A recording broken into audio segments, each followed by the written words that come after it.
meeting with us today, this gorgeous sunny spring day finally.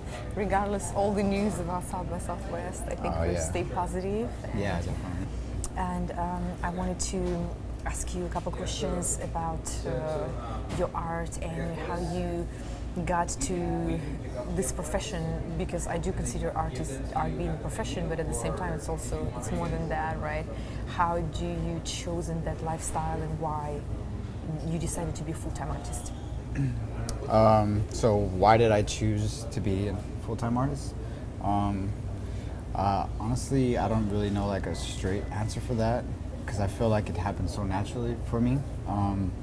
I've always been doing art all my life, and for a while I was juggling, art and full-time job, and just more opportunities started coming for me as an artist, and then I kept trying to go with that, and like I said, juggling both full-time job and the art scene. I recognized how rewarding I felt as being an artist, whether it be like doing a show or selling a piece or anything like that. Like the amount of joy and that overwhelming feeling of happiness kind of brought me to it and made me more addicted to the feeling of just keep creating and keep showing, and so naturally flowed into the full-time. For sure. What was the other job that you were doing, may I ask? I was a tech for this company called that conducted semiconductors. So they manufactured semiconductors, and it was like the total opposite of the job that I do now. So it's like fully covered from your feet to your hands to your face, micromanaged, kind of like don't talk to nobody, 12-hour shifts, you know what I mean? Like complete opposite of what art. Kind of like working for Apple. Yeah, right? yeah, exactly. Similar to, wow, that's crazy. Well, Matthew, I'm really, and I'm not the only one in the city of Austin who appreciate and loves your art, and you have a lot of fans already being in this art field full time, not for a long time, right? Not for long now. You kind of have a really good trajectory thanks to your talent and your eye and your incredible colors and subjects that you create. You mostly work with portraits. Would you tell us a little bit about why you choose a certain subject and what is the meaning behind them and why this particular style? They're also different, and it's kind of like a style that I've learned over the years. So at first it was more just about the aesthetic and the look to me. I wanted to create something I was happy with and something I wanted for my home, because selling was always not the main goal. So I always try to create art for myself, and the more the years went by and the more I realized what art brought to me, the more I was able to put more of a subject matter behind it and really know what I wanted to create.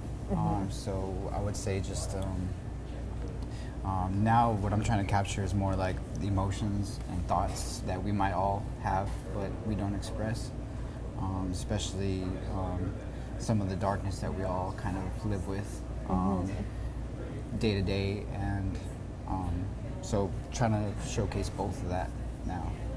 And I like to use usually females, because they're nice to look at.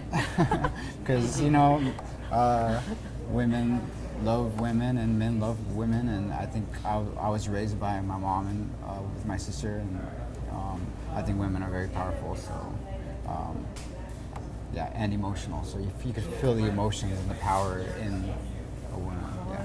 I feel flattered, although it's about women in general. But do you find art being therapeutic? The process, of creating definitely. art. Yeah, in its own way, for sure. I guess, definitely. That's awesome. Well, we are here at the Native Hostel, and Matthew is working on an incredible project for the hotel, where he curates pretty much the whole area with his art that he's creating right now. Maybe you will tell us a little bit about the idea of what you try to make for them and what you try to create for Native. So Native approached me with the opportunity to showcase some of my work in here, and I've always loved Native for a few years now. So the opportunity is I'm very honored for the opportunity. So they had asked me to create some pieces for this wall, not specifically for this place, but with that opportunity, I always like to take advantage and like try to work with the space and understand what native is. Yeah, that makes sense. I would assume you would want to create something special for them, right? Yeah, definitely. And like I said, I've been coming here for a few years, so I feel like I know the space, and I feel really comfortable here. So I want to put something in here that I'm really proud of, and something that I feel like will best represent not only me but native as well. Anything different from your usual approach, or you're gonna stick to your style? I'm gonna try to mix it up. I always try to like step out of it, even if it's just a tiny bit, even if it's something that maybe people won't really realize, but I do. So yeah, definitely I want to bring in some aspects of like maybe native type style, and take on also what they have in here and trying to hone in on collaborating that with my style. So I'm pretty excited. I'm excited to see Matthew's pieces all over native. Couldn't be a better opportunity for us as well, of course, for you to get the exposure, so many people. So what is the best part of being an artist? Best part about being an artist? Wow. Probably to being able to express myself without having to talk too much, you know what I mean? It used to be really hard for me to express stuff verbally or understand really what I was creating. So art definitely gave me a voice. And also being able to connect and create and collaborate with so many other artists and open-minded individuals, that it's just like the networking part and becoming friends with people that I'm working with, and just it's just beautiful just seeing things grow. Wow, fantastic. Yeah. What is the hardest part about being an artist? The hardest part about being an artist? Oh yeah, just the pressure of creating. It's for me personally, I'm not always inspired to create. Like I'm not waking up painting every day. I have to find different creative outlets as far as like photography or videography or writing or whatever that might be. But with being a full-time artist, there's a lot of pressure on creating new work all the time. Correct. And I feel like there's a lot of pressure also with social media and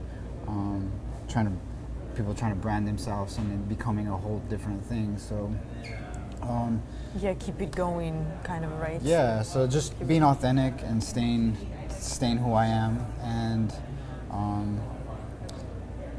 can be difficult sometimes, but also like you said, I'm still very new to this. So being a year and a half full time now, I feel like I'm starting to understand the balance a little bit more. Yeah, I'm sure you learn every day something. Yeah. So I mean that's got to be the hardest thing. Like last year was a lot of ups and downs for me. There'd be sometimes I'd sell some pieces and I'll be stable, and then there's times where there's nothing going on, and I question myself as an artist, and I question my choice of going full time. There's no guarantee with this. There's no health plans. There probably is now, but there's no like retirement. You know what I mean? Correct, there's like no guarantee that this is gonna go. So hardest part is probably just the pressure that I put on myself. Day to day, Yeah. But I feel like you work hard and you put your passion into that, so it keeps you going, and I feel like it's a key, it's a recipe to success. Definitely, patience and just continuing to grind every day. Whether it's hard, like I said, it's hard some days, but getting through those days, those tough days, with being as productive as I possibly can, is always rewarding. So. Yeah, it's just amazing. It's great. I love it. Okay, well, we have Matthew today in here, and we chatted a little bit about art, and hopefully till the next time and more questions.